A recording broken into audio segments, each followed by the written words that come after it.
Bon, alors, d'abord, je voudrais vous dire que je suis très heureux aujourd'hui de recevoir ce prix Condorcet des Saules et de me retrouver parmi vous avec le mouvement laïque québécois. Et donc, je regardais justement récemment l'actualité en France, qui, comme vous le savez, est le pays de la laïcité par excellence, si on peut dire, et évidemment, le pays de nos ancêtres, notre ancienne mère patrie. Eh bien, ils ont décidé de créer, la ministre Marlène Schiappa a annoncé qu'il allait avoir une journée nationale de la laïcité désormais en France. Peut-être que certains d'entre vous ont vu ça passer.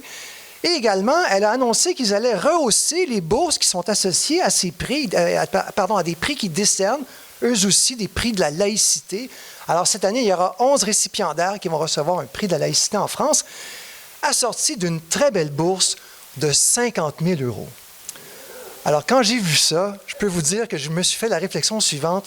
C'est donc dommage que je ne sois pas en France. Ça fait 71 000 $ canadiens. Et à chaque été, durant la canicule, je fantasme de me faire creuser une piscine dans ma cour. Et au lieu de ça, je suis obligé de voyager 1h30 pour aller rejoindre mon ami Guillaume, qui est ici à Sherbrooke, et profiter de sa piscine dans sa cour. Et donc, je me disais, ça serait vraiment bien qu'il y ait cette bourse de 71 000 $, n'est-ce pas, qui serait assortie d'un prix de la laïcité. Mais c'est pas grave. Oui, c'est ça. Voilà, exactement.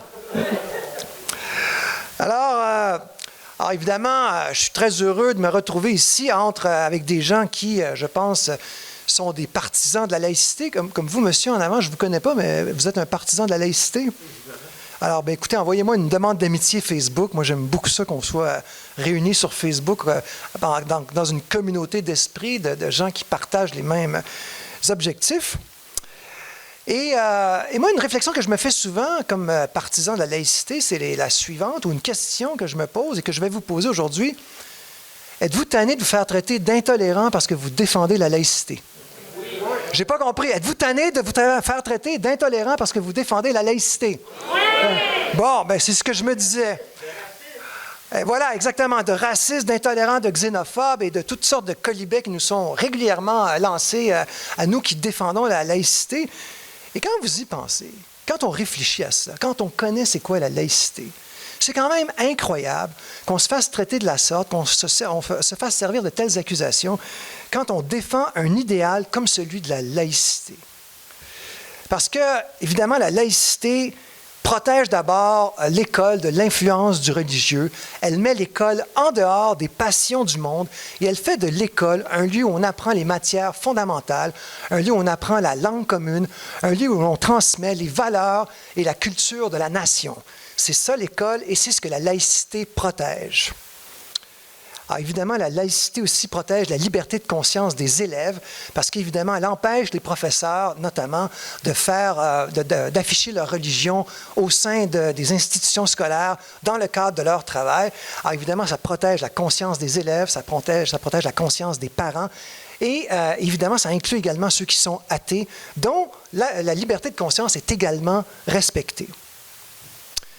Et je vais vous donner un exemple dans ma vie courante, dans ma vie professionnelle. Je suis moi-même professeur dans un cégep, comme la plupart de vous le savez.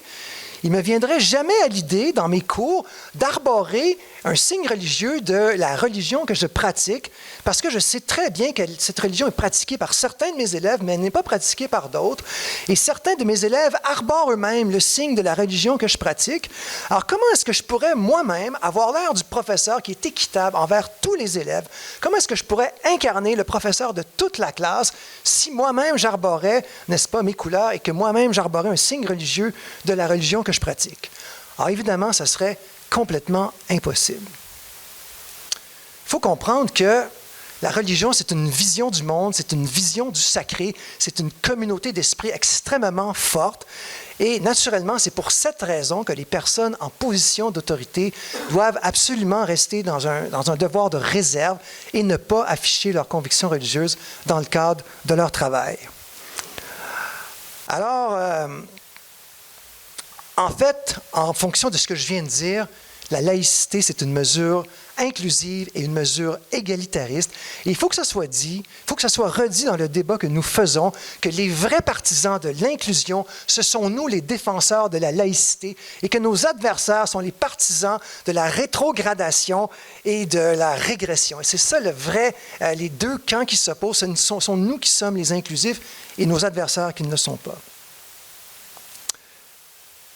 Quand on comprend vraiment la laïcité, quand on sait c'est quoi la laïcité, on se dit, c'est vraiment incroyable tout ce qu'on entend, tout ce qu'on dit sur la laïcité, tout ce qui s'est écrit au cours des 2 dernières années depuis l'adoption de la loi 21.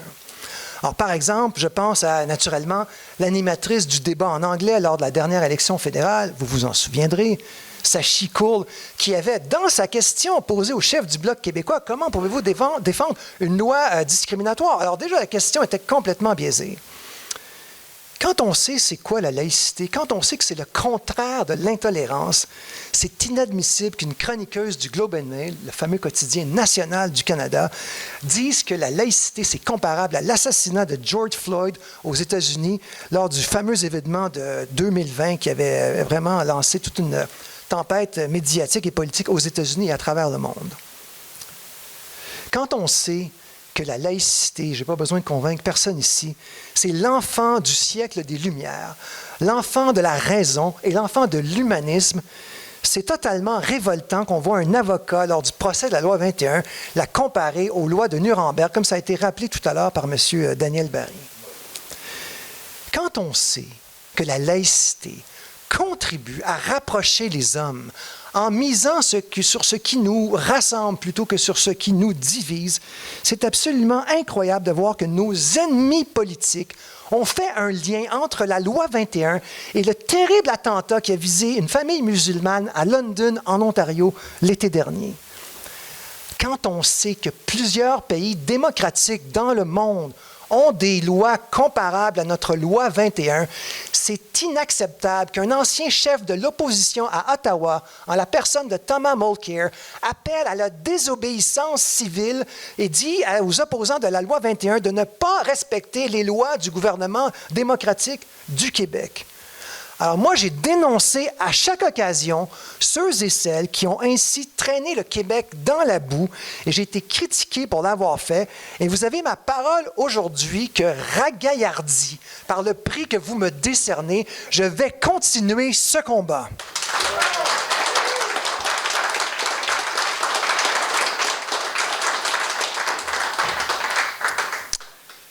Et je m'en voudrais de manquer cette occasion qui m'est donnée pour parler des partis politiques québécois qui s'opposent à la loi 21. Alors évidemment, vous le savez, je parle naturellement de Québec solidaire et du Parti libéral du Québec. Oui, c'est ça, ça commence à se ressembler. Et donc, j'ai un message pour nos opposants politiques de QS et du PLQ. Vous avez le droit de vous opposer à la loi 21. Votre opinion, votre prise de position, elle est légitime dans le débat public et nous la respectons.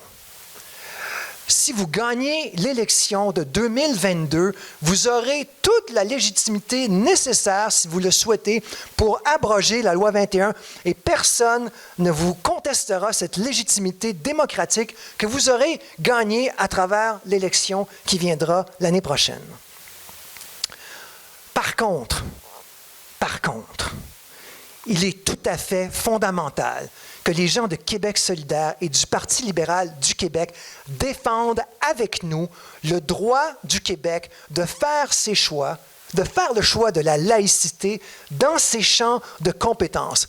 Aux gens de QS, aux gens du Parti libéral du Québec, je vous le dis, vous n'avez pas le droit, vous ne pouvez pas encourager, aider nos adversaires politiques du Canada anglais. Vous ne pouvez pas aider les fédéraux à venir invalider une loi du Québec à travers les tribunaux fédéraux grâce à une charte des droits qui nous a été imposée. Vous devez, avec nous, défendre l'autonomie du Québec dans ce combat et vous devez vous engager aujourd'hui pour renouveler la clause dérogatoire qui viendra à échéance en 2024 et vous devez nous dire, nous allons voter en faveur de la reconduction de la clause dérogatoire pour protéger la loi 21 d'une invalidation des tribunaux fédéraux.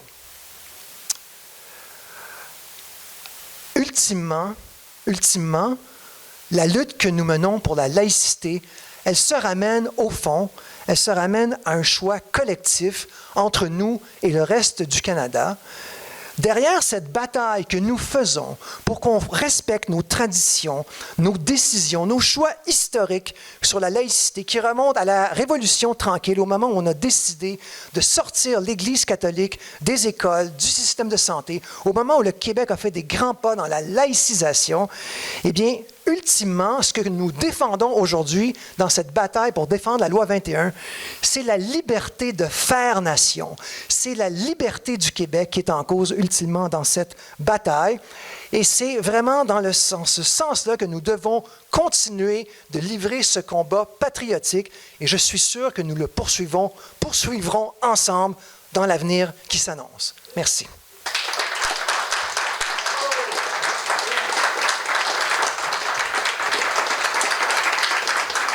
Merci.